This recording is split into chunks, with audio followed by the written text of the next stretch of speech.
Well, welcome everyone. Thank you for joining us.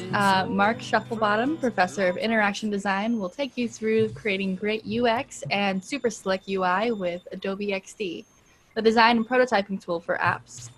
It couldn't be easier to visualize, iterate, and test your app design with XD's fully featured toolset and access to heaps of UI kits and templates. Learn to use voice navigation, create transitions from screen to screen with auto animate, and wire up your design for prototyping. Thank you so much, Caitlin. That was very kind of you for that introduction. And welcome, everyone. It's really awesome to have you join me for this short session that we're going to do today. And Melissa's going to direct a lot of the questions towards me. So feel free at any time to ask a question about anything you see and to go over things. So I just wanted to start off by asking you some questions so that I know who my audience is and I know sort of how to gauge this and how to kind of put this at a level that's going to be most benefit to you. So I just wondered, does anyone, does people kind of know what the term UX is? Is that something that's like, you've heard of it, but you don't really know what it is? Or, you know, I'm just trying to kind of get an idea there on what people think. So if you can let us know, that'd be awesome.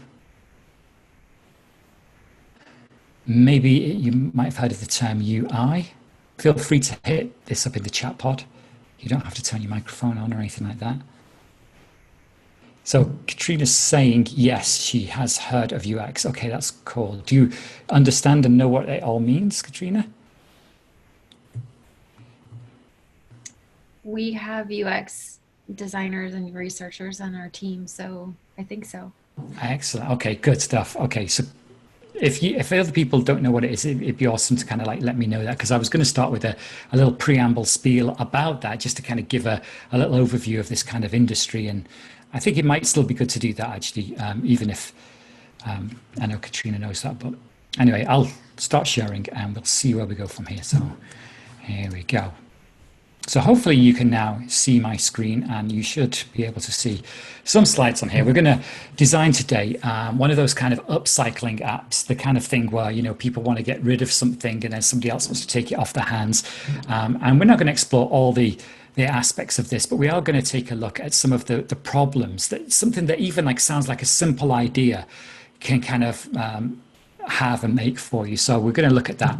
And I wanted to give this big overview at the start of what this whole kind of UX thing is and what UI thing is. And then we've got this thing called Adobe XD. And we kind of want to see like, what is Adobe XD and what does it do with this UX and this UI thing?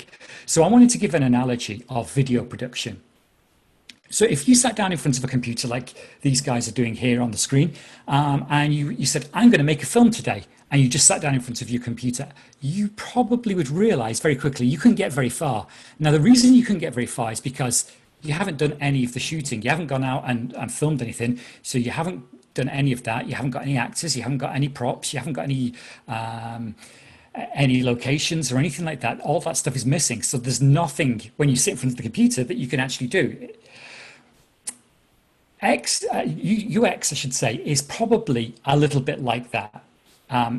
In order to properly do UX, you have to have done a whole bunch of stuff beforehand. So on the other side of the screen over here, you can see we've got this thing that is an iceberg, and the vast majority of the iceberg sits underwater and nobody sees it's done.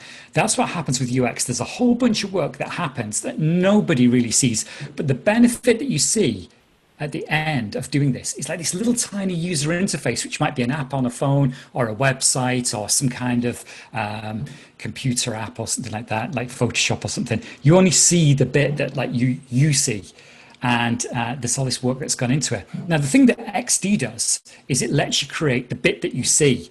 So there's a whole raft of other work that goes on that you don't not necessarily get to see. So if this was kind of like taking that video production analogy just a step further, if in video production, you were going to go and finalize a script, in UX design, you'd be creating the content there.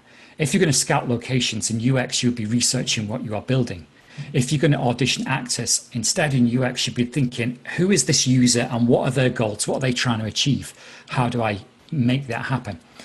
And in video production, you might be trying to hire a crew to crew the filming, like sound guys and camera guys and people like that. And in UX, instead, you'd be kind of maybe creating the information architecture. And then In video production, you'd be out on your shoot. UX design, you're probably designing your UI. You go and edit afterwards, and then in UX design, I guess you would evaluate because you'd be launching and you'd be trying to, or testing and trying to kind of see what it's like. So I wanted to give that analogy. I hope that's useful to folks. I hope people kind of like that and think it's they can sort of understand it. So first thing you should say about this thing of UX is that it's not a task or an activity. Like, it's not just one thing that happens. It's lots and lots of things, and it's constantly ongoing. It's not designing an interface, although the interface is what we see at the end of it. It's not making something efficient, but efficiency is good. So it's sometimes something that we do look into. It's not making people feel happy. Otherwise, we could just fill our interface full of jokes, and that would make people feel happy and probably wouldn't help them very much in the long run. And the other thing I would say is, if people here are educators, which I believe some people are, teachers make very good UX designs because teachers are constantly evaluating the things that they do. And so because they're evaluating and thinking about the student and trying to empathize with the student, that's very much what a UX designer does. So finally, just say that UX is doing all of these things here. It's understanding goals of what people are trying to do. It's understanding human behavior, which is very tricky, actually, understanding human behavior. It's doing user research, which is researching about people. It's understanding the way people think, some information architecture, which is a kind of a big word for saying how things should be organized. Designing behavior, which is kind of tricky, but at least it's easier than if you're trying to design behavior change, which is even more difficult. And then the one that's in blue on here, wireframing and prototyping, that's the thing that we do in XD. So that's why that's in a different color. You've got to consider usability, how someone uses something, the content that goes into that, and then the evaluation of all of those things. So conducting all of the above, when you're doing all of that, that will give you a really good idea. That all informs what your UI should be in when you go to Adobe XD, which is essentially a design tool. So I hope that makes sense. So can I just take a pause there before I move further on? Does that seem to make sense to people? Does that explain the background of what all of this is? Unless you can tell me if anything's coming through, if people are saying yes, no, or have any questions about that before I move on and dash in, we start some design process. Yes, I can now, see. so I'm gonna say everything's clear. Yeah, okay, that's good. That's good. Okay, I saw a thumbs up there. So that's great. So we are going to be thinking about design. Let me close this one down and close this down. Oh, that's what's there. Okay, so I'm creating an app, and I'm going to just take you through the stages of creating something from sort of start to finish. So the reason this kind of a UX thing has come about is because essentially, if you were to just sit down and say, I'm going to build an app about whatever it is, and you were to get a bunch of programmers and you would sit down and make that app, if you're going to make any changes to that app, it becomes very, very, very expensive to do so because you've coded it all and it's all got to be then changed, and that'd be very good. So what we do is we try and, before we even start, even before we start designing, we have to understand what it's about. So I always do something like this. Just in a case of this, after I've done some research, I'd be asking myself these questions. What am I trying to solve? What is this app trying to solve? So I said, this is an upcycling app. The idea that you're trying to give away something maybe in your house that you don't want anymore, and maybe someone else wants that thing. So if I'm going on here to browse for this, I'd be thinking to myself, well, I'm trying to find something that I want. Maybe I want a new table. And I'm thinking, if I can pick up like a really good old table that's maybe a bit damaged, I can maybe repair it and do something with it. So that's what I want. I'm searching. That's what's in my mind immediately. If I want to find something, I need to be able to search easily. And I want to then, when I found the thing that I want to request, how do I get it? How do I come around and pick that up and get hold of that?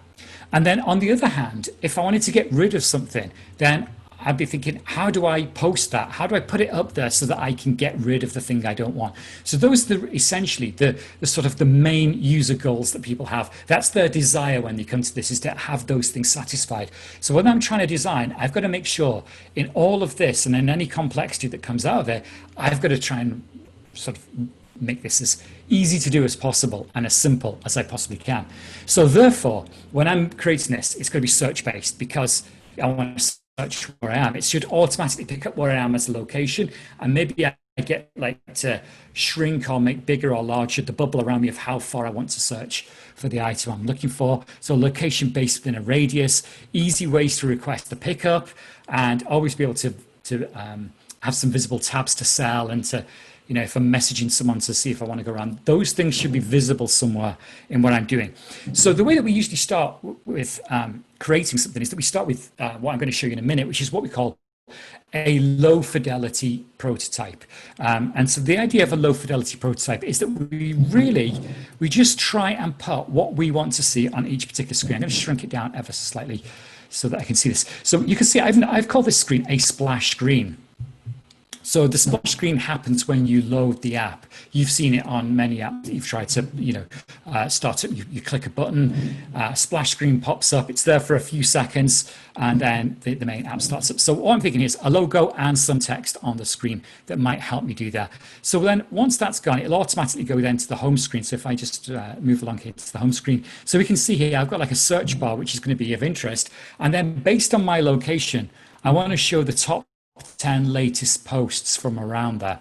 So I just want to show you, like, XD is super awesome at creating or enabling you to create a bunch of stuff and to do it very, very quickly. So I'm just going to move out of the way a minute. There's a button over here on my interface. So hopefully you can see this. It's called repeat grid. Now, if I click this repeat grid, watch what happens. I can just drag down, and I can even drag across in this direction as well. And it just repeats whatever I've got on my screen. Now, this makes it really good. So if I wanted to show my top 10 posts, it'd be very easy to do that, because I just put my top 10 posts out. So I can put them something like that. If I get rid of my top 10 posts there, and I can put them something like that. Now, I probably want to send this to back. So that's a way in which we work with XD. Now, the other thing that you can do as well is you can grab the screen and you can drag the bottom of the screen down so that we can see the other content that might be off the bottom here. Oops, allowing us to be able to scroll. So let me just do that now, just to give you an idea of what we do. Let's take it down to there. Okay, now the other thing I can do in here, actually, let's just test this screen for a second, just so you can see it. So whenever we've got a screen, we can just go over to this play button over here, and it gives us like a version of this on the screen. And you can see it scrolls up and down. Now, the thing is, when I scroll this up and down, what I would really like, if I wanted this to be a really cool app and to be usable in some way, I'd want that search bar to always be there at the top.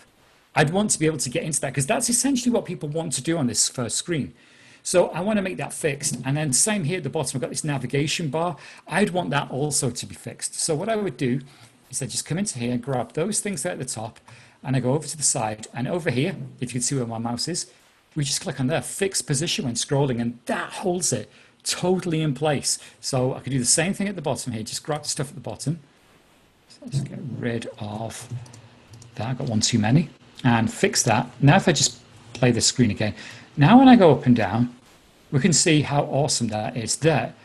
Those things go up and down, and the rest of them stay fixed in place. Now, other things that I could do as well, like I could grab this area here, and I could say, I want this to have a background blur on here. And I'll do the same at the bottom as well, because it'll make it really easy to show you what's going on.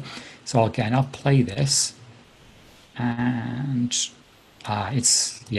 just 1 second. Let me just make this a different color. It's because it's white, you can't really see it. Let me just like make all those pink for now, and let's make this another color as well.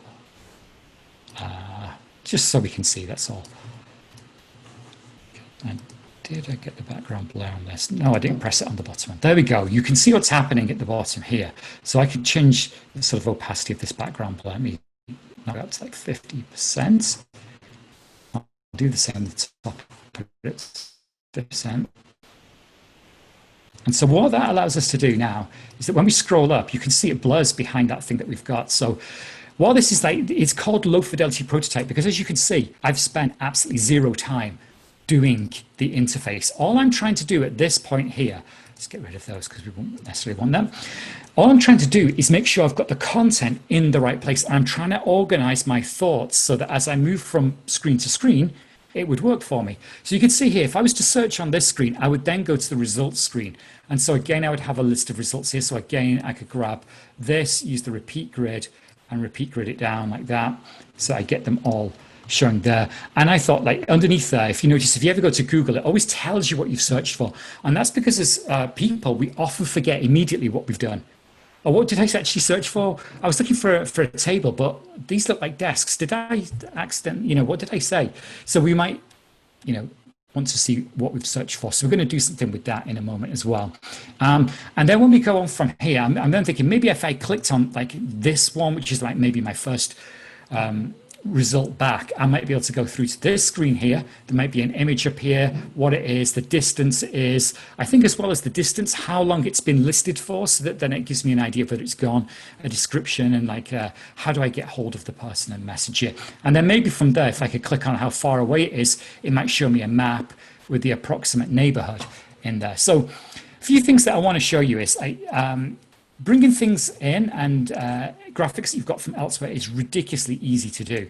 So I want to show you some things that we can do that help make that work. So anytime you want to bring an image in, you can simply just, I just got to grab my, there it is here, my assets. If I want to bring in a map, I've got a map here, it's an SVG. If I just show you that, there's an SVG of a map.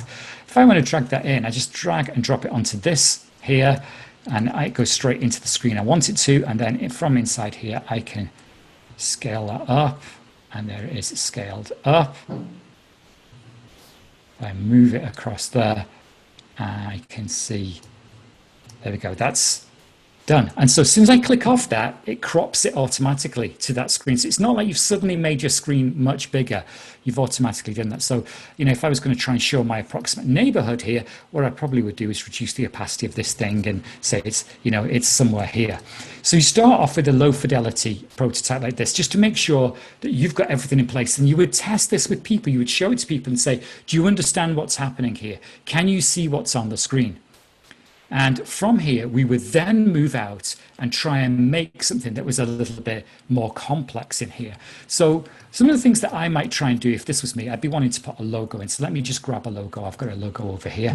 So I'll bring this logo in and just drag it onto there. So I can maybe get rid of that because I don't need that anymore. But there's my logo. I'll place it on the screen just here. So it's now started to beginning to look just a little bit more like the thing that I'm trying to make. Other things that I might try and do, if I start to move over onto this screen, I could probably drag this down. I want to have maybe a bigger spot at the top for this because I think there's a whole bunch of things that I might want to do here. There's this lovely feature in the corner of the boxes that if you grab them, you can make all the corners round, which is, it's really nice. But if you just want to make the bottom corners round, you just go over here and click in the interface over here where we can see the four corners. And then if I was to say, I just want that corner and that corner to have a curve on them, we can see I've done that. Maybe get rid of the border there as well. So we've got that background blur going on. That's kind of working out nicely. Maybe my search bar here, I'd want to make this a little bit better. So let's grab this and bring it down to somewhere, maybe at the bottom here, like this. And then my actual box itself for the search, maybe make that a little bit bigger, put some round corners on there. And then the word search itself, usually when you see a search, one of the things that you might see about that is it looks kind of grayed out. So I can go in here and I can change the color of that. And the great thing about this is that when you find a color that you like, and you might want to use that color again later on, I just go to my colors over here in my assets panel, click the plus over here, there we go, plus. And you can see there's that color saved for later, so that every time I want to use it, I could just keep building up my colors using this thing. So I'd maybe want to bring my logo over here, so I'll just copy that over, shrink it down by holding shift in the corner, and then push it up into the top corner here, so I can get rid of the word logo in a minute. And then I'm going to just maybe say in here, what do you want to find, maybe? I think that might be a better thing to write in here. What are you looking for? I don't know, maybe, what do you want to find? I do some user testing. I like to find what people would respond to. And then here, maybe if this is like something that people have come back to, welcome back, I'll put a lowercase. So there we go, there's the user. And I'll maybe just shrink that down a little bit. Something like that, and maybe, and so eventually you start to, build things up and make it look a lot nicer. So we've got some space there to have like a welcome message above the search bar. And then the other thing that I might want to do is something you can do in Adobe XD is search by voice, or you can use your voice as a command in order to navigate with. So we can set it up so that we can do that. So if I was looking at this, the automatic thing I would probably think to do when I see search is to click inside there and to type. So I need to give somebody a visual clue here to say, hey, I want to use my voice here. I can see that I can use my voice, and we're becoming more and more reliant on voice-based interfaces. So let me zoom in. I'm going to zoom in and come over here somewhere. So I want to see the size of this over here because I want to get this just right. So I'm going to try and make a microphone symbol, and I'm going to do it really quickly in here just so you can see. So I'm going to start off with this. It's going to be, I guess, the starting point of the microphone. So if I make the corners like that, you may be able to see it's starting to look a bit like a microphone. Let's make it this color here. I'm going to save that color as well, just so I've got access to it. It's a gray. Turn the border off. So I've got that. That's going to be the center of the microphone in there. I'm going to copy that, paste it. So when it pastes, it always pastes directly over the top. So it is there. And I'm going to make this a little bit bigger like that, and then bring the circle in. So let's just put it like that. And I'm going to copy it one more time so I can see and it's there over the top. I'm going to shrink this down. Shift and Alt brings it down. Hang on. Not quite. No. I'm going to make this a different color just so I can see it. I want to make sure I'm getting this right. Otherwise, I'll be showing you a bad interface or bad icon. Okay, there we go. Right, so now with those two that I've got there, I'm going to essentially just cut one out from the other. So I've selected both of them, and then I go to Object and Path and hit Subtract. So that one is cut out from the other. Now, if anyone's ever tried to draw with Illustrator, Illustrator's great, but it is really difficult. Now, if you can see here, I'm just making some really simple primitive shapes, and I want to cut this out again. So I'm going to create Object, Path, and then Subtract. And it's gone. So now if I put this below here, you can see I'm nearly getting my microphone. It's almost happening, like on the screen. So let's go ahead and add a line here and a line across here. And we'll make that a little bit bigger. Those lines, let's go.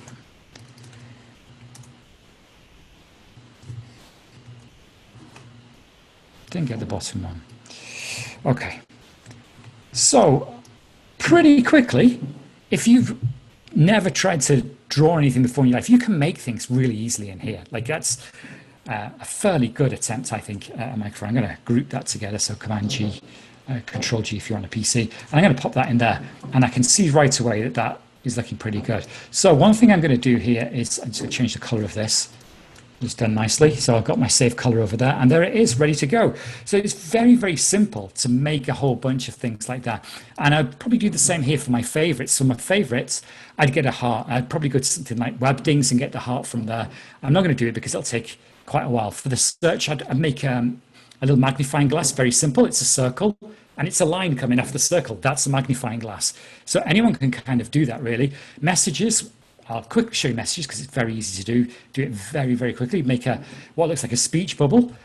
Use the triangle, and then just rotate the triangle around. There we go, like that.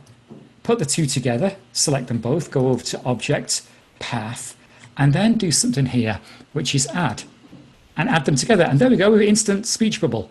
Ta-da! Right, so that's great for your messages.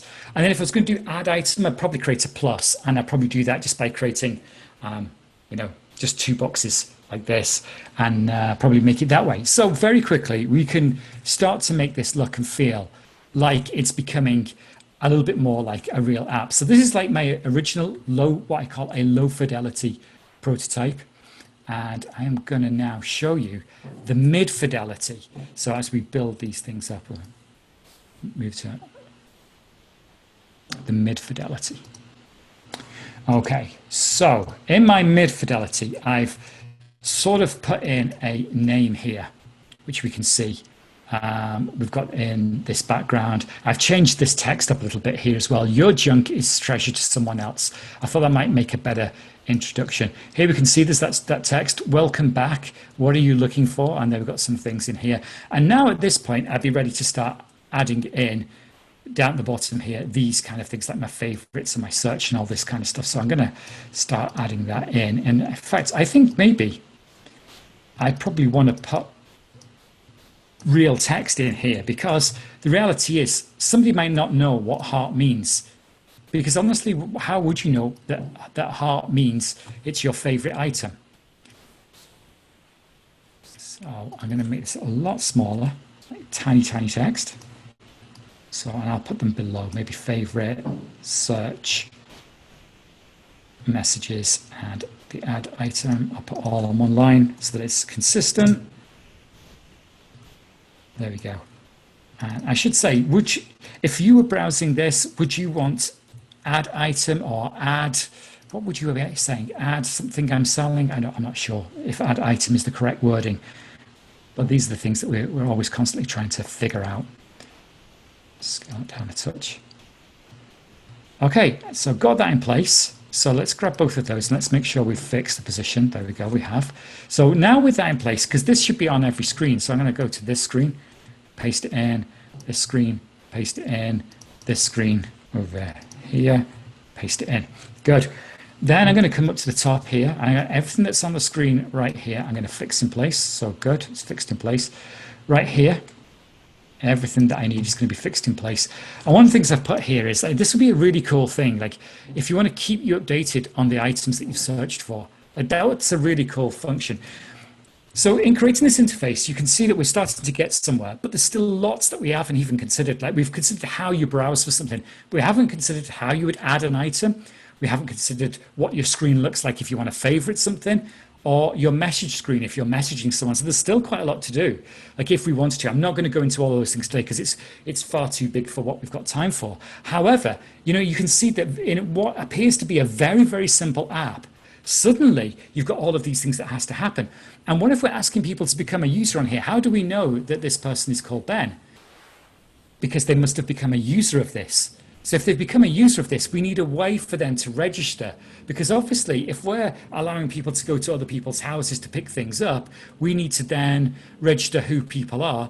And if you have ever become a member of something like Airbnb or something like that, you have to validate who you are as a person, because you're going to someone's house, so they have to know who you are as a human being. So if anyone's ever gone through that process, you have to upload a piece of, a legitimate piece of ID to be accepted into the site to become a user of that site. So again, is that the sort of thing that we would want to do if we were creating an app like this?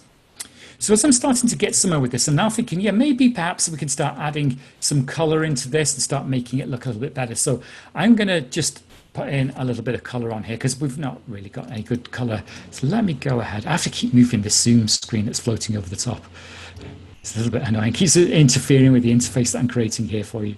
So I'm feeling like a kind of purple works really well for this. So I want it to be not too dark. Something like that. I'm feeling that.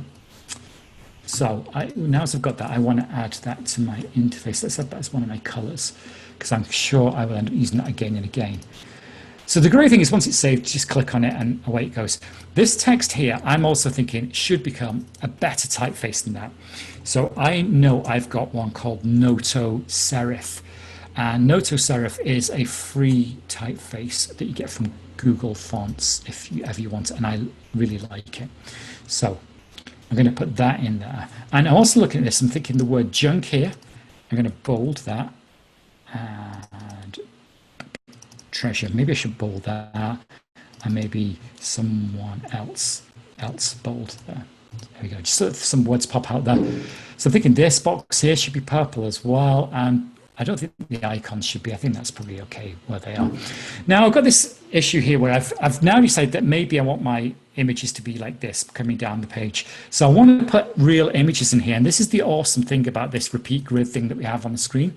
If I go into here, I happen to have my top 10 things, which is my top 10 homepage. So I'm going to get the first 5 because it's 2 separate lists. And I'm just going to simply grab those and drop it on the first one. And watch what happens when I do this. It automatically fills them. So it puts the different one in each one. So it's like a super time-saving thing for doing that, which I absolutely love. I never get bored of doing that. It's been in there since the start of XD, and I just love the way it does that. So that's really good. So let's have a look at that and see what we're seeing there. Let's just have a look at the screen. Is it working for us? There we go. We can scroll up, and those things are hiding behind it, which is really good. And I've accidentally clicked onto the next screen somehow. There we go. Okay, so that's working. It's looking pretty good. Same thing that I did with this over here. I can also save this as a character style. So it saves the characters that I've got, which is no-to-self JP, and the size. So you can very easily build up what you're doing. Now, I don't want it to be that size, but I will use no-to-serif again for here. Start trying to make it bold. And then once I've got this in, and it's the right sort of size, which is about there, I can add that one in, and there we go. It's beginning to sort of look kind of nice in there. And then I come into something like this, which is my repeat grid again, similar to the other page. Again, maybe we want to change this. So let's make it that same one that we've got here, and it changes all of them together. So it understands, like if I was changing this word, it wouldn't change them all as a repeat grid. It would only change that. But if I was changing the formatting of it, it would change them all, because it would understand that I would need to do that. So same as I've done previously, I can go to like my desks here, and I can drag these on, and they automatically drop in and put them through like that. Now this text that I've got here, I am thinking, not the text, but the background should be that purple, which is getting there. It's really beginning to look like a user interface.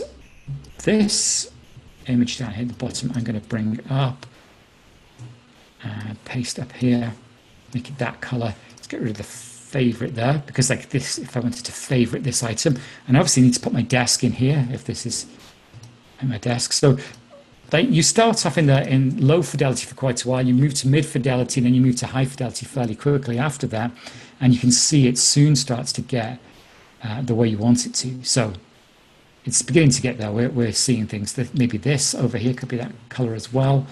Let's get rid of the border. Text inside here. Let's change that text to white. If I can do that. There we go. Okay, we are getting there. Slowly but surely. And then over here, I can maybe get rid of that. Copy this across. And I probably, if I was going to do a circle, I think I'd get rid of that border, and I'd change the fill to this one over here, but then go in and just reduce the opacity of that, maybe down to 20. And I could copy and paste that a few more times as well. So grab that copy, paste it over the top, and then shrink that down a little bit so we get concentric circles. And then this would give that sort of radar looking effect that might be kind of cool on here. Okay, so we can see that, you would see that that's the sort of area that you are looking at. So it's really coming together.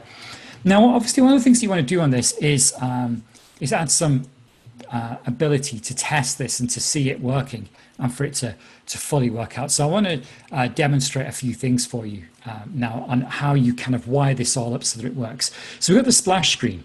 Now we're going to move from the design mode here. We're in the design mode. It's up here at the top, if you can see where my mouse is right now. And we move over into what's called prototype mode. Now this gives us the ability to grab these handles to go from one place to another. So this shows us how we wire something up as an interface that we would use. So if I drag this onto here, it means I want this screen to go to this screen. How do we want to get from that screen to the other screen? So here we can see we've got a trigger, and my trigger, I want it to be time-based because it's loading in. So let's say after 1 second, I want it to transition to the home screen, and I want it to push left. Okay, we could even try that out now. So if I make sure the splash screen is ready, click the play button. After 1 second, it automatically pushes across, as you can see there. So it works out really nice. Just hit the play button, we get the preview, and it goes across. So instantly, this isn't built, this isn't like a real interface. We are testing whether this interface works before the developers start to build it. We're ensuring that we're creating the right thing, because making these interactive experiences is really quite a difficult thing to get right. So we're on this screen, and now we're on this particular screen here, and we said, wouldn't it be nice if we could search using our voice? So let's use the search here and move it over to here. And for some reason, I've already got it set up. Let's take that off. So I'll get my search. I'm going to drag it over onto here. And instead of it being tap, I'm going to use the word voice as a trigger. So my voice is going to be a trigger into this to switch from this screen into here. So I need to say something into here. So I just type those words in. So as you can see, my search screen is a wooden desk. So I'm going to type in there wooden and desk.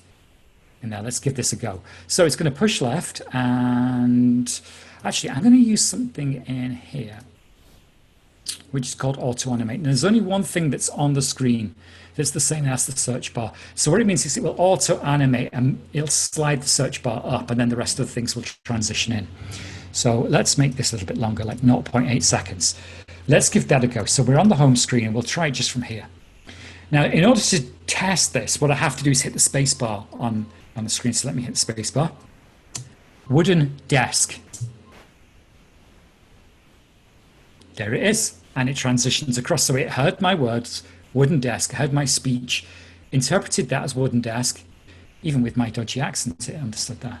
So there we go. It goes in. So when we get to this other screen, wouldn't it be really cool on this other screen if it could speak back to us? Sometimes when you search, like if anyone's got Alexa or Siri or anything like that, uses anything like that, often when you say something into it, it even tells you, bringing back you the results for wooden desk or something like that. Agreed? It would say something like that, or you want to listen to music that helps you go to sleep, or I don't know, whatever things it might tell you. So when we get to this next screen, what we want to do on this screen is say, as you arrive, let's make this screen speak back to the user. So I'm going to, if you can see just about the top, there's like this little button here. So I'm going to grab that button. So I've selected it. I'm going to go over here and add an interaction to this. Now, it's not voice, it's time on here. So we're going back to time again. I'm going to say after 0 seconds. So when you arrive on the screen after no seconds, what are we going to do on this screen? We're going to do speech playback. So you get the chance to say something back. So what speech we're going to say? We've got a whole bunch of voices here. And to be honest, I haven't even tested all of these voices out, but I'm going to leave it on the default one, which happens to be Joanna. I've never been curious enough to go through them all and listen to them all, but yeah. So I'm going to, what should it say? Let's try and work this out. You arrive on the screen, it should perhaps say, bringing you search results for, I'm going to put a comma there, wooden, comma, desk. I'll put an exclamation on the end just to see if it does anything. Right. Let's try this. I'm going to turn my sound up high. Hopefully it gets picked up through the microphone. It is a one-directional microphone, so it might not get it because the speakers are behind. So let's try this. We'll go from this screen here. I'm nervous in case it goes wrong. Wooden desk.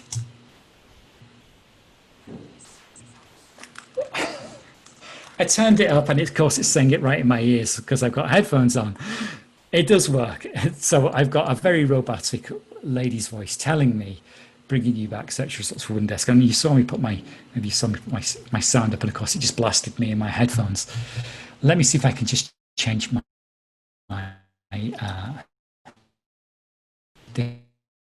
let's see, make that work again. Wooden desk.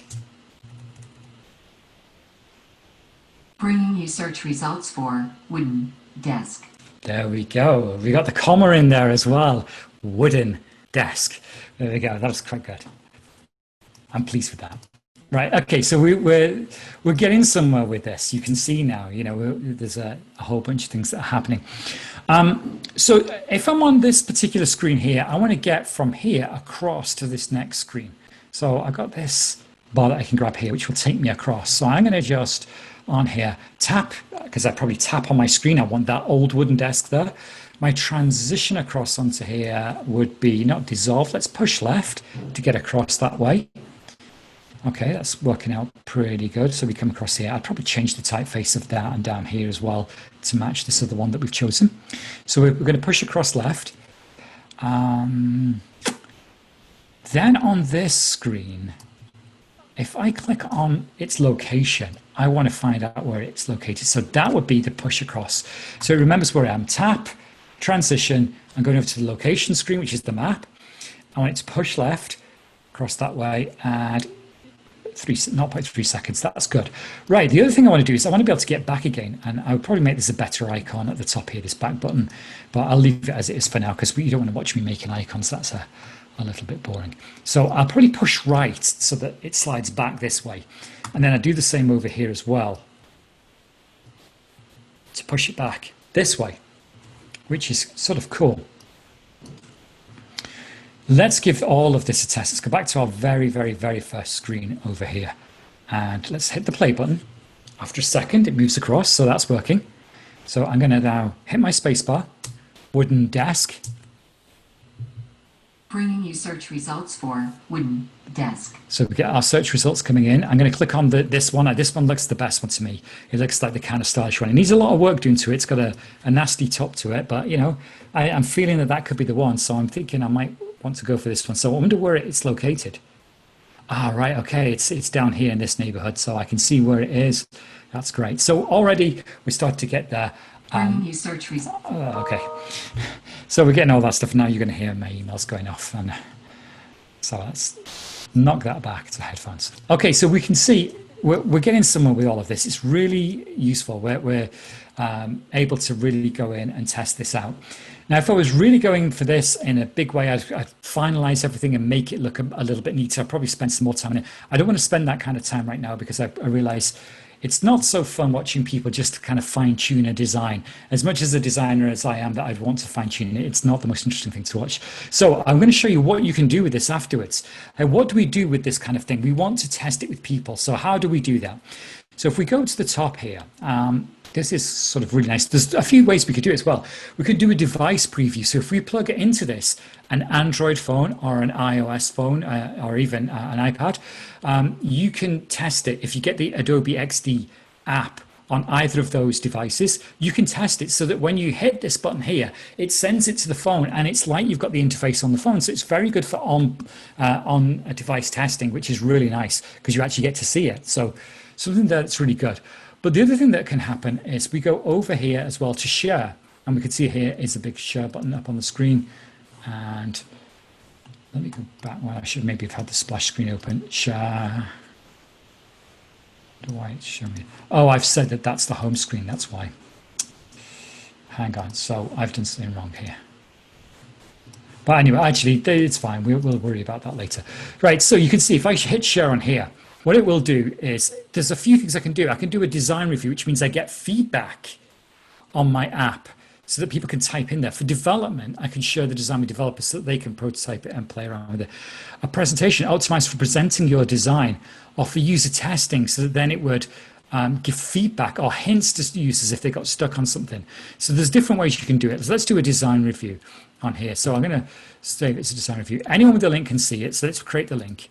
And after it goes, it creates the link, and then in a second, it's probably going to open up Chrome for me. Or actually, I'll create the link and I click it, and it'll open Chrome. Mark, you have 10 minutes left. Okay, thank you so much. So I click on here. It takes me through. Very slow when we need it to be fast. I know. And when you're video recording, this is the bit where I can say, make it look like it magically happens in just a moment, you know, because I edit the video. But there we can see it's on here. And what we get to do here is that like somebody could come into this and they could leave me a comment on here. So they could say, hey, I didn't understand, blah, blah, blah, blah, blah, whatever. Hit submit. And then I get that comment. So I get to see that and I can reply to it, or I could resolve it by fixing the interface, which is the whole point of this. Can I ask as well, like people in the room, is there anyone in the room who's an educator? I'm going to finish this because I'm going to show you some cool things for educators you can do with XD if there are educators in the room. Is there any educators in here? Melissa, what's happening? We have one who says not me, but I'm pretty sure there's at least a couple in here. So yeah, okay, there we go. Okay. We've got people. Okay. So I'm going to tell you what I do. I had some slides open before. I don't have them open. Let me just go back. Not here. Too many screens open. File open recent. Let me get to my slides that I just had. Learning human. There we are. What you can do with your slides for education is you can publish them in that same way that I've just done there. And then students can leave comments about things that they might be struggling with in just the same way that we just saw with what we've done. So as an educator, I actually use XD to do loads of really interesting things like that and to have this two-way conversation about content that I might have. So after I'm done with a lesson, if I've got some slides that I want them to look at, I just give them that link, anyone can go to it and they can leave me a comment, and I get to then review things with them, and I can make or clarify things. It gives me an extra way of having feedback with people. So it's kind of cool just from that perspective.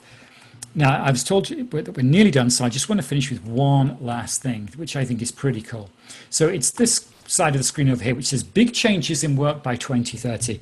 This was something that I saw yesterday, and I thought I'm going to add this and include it in my talk today.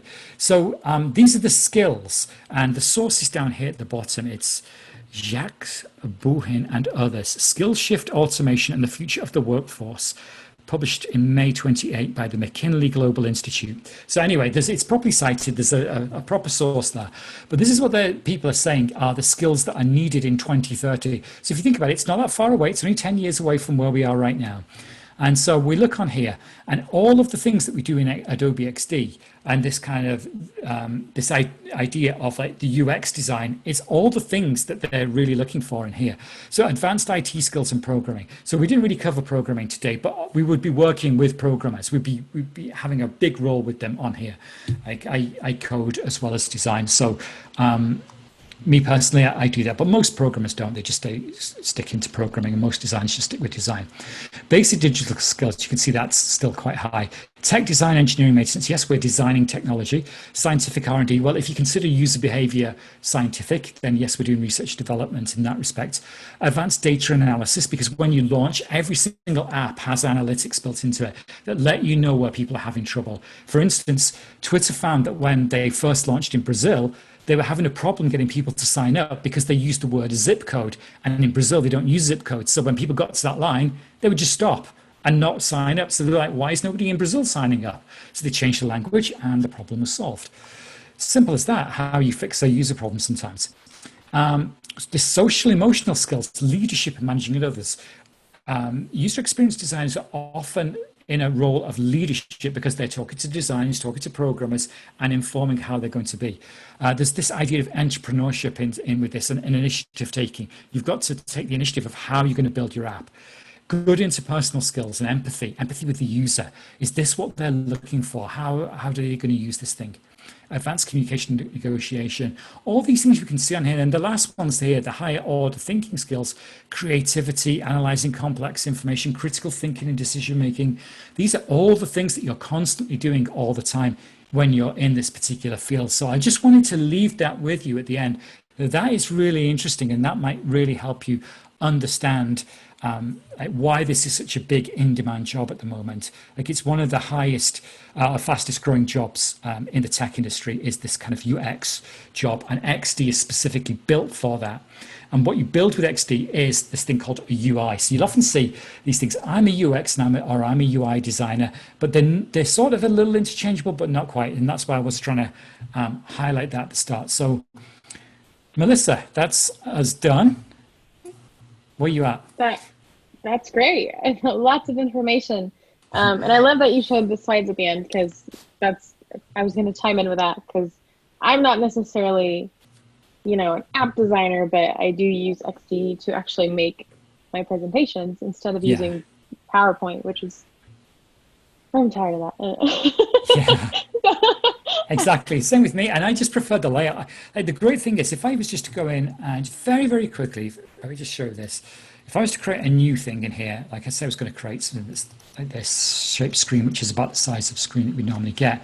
We come in with a screen like this. To create a new screen, which I didn't really show you, you just click somewhere else and boom, you get another screen and another screen. So if I zoom out, because you can just zoom in and out, I can put these all over the place. And this is great for someone like me, who is constantly like just adding new ideas all the time. So I kind of spider things off in lots of directions and then organize it into a proper presentation later on. It takes me some time to do that. I usually just go a little crazy with it.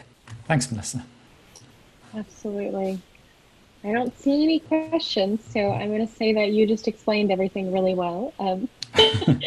I did share the link to your assets, so people can go ahead and play Fantastic. around with those. And Yeah. there is also the Spark page, so that also has a link to the assets, and then you can kind of get an overview of the presentations we've already done for you guys, and then the ones that are coming up, and we're excited. Awesome. So thank you for being here, everyone. And Mark, thank you. It's great to see you. No problem. Excellent as always. So, Caitlin. Thank you very much. Yeah, thank you so much. Thank you everyone for joining. We've had a fantastic couple of presentations so far, and we're just going to keep this train going. So tomorrow we'll have more Adobe presentations. So feel free to join us again. Thank you, everyone.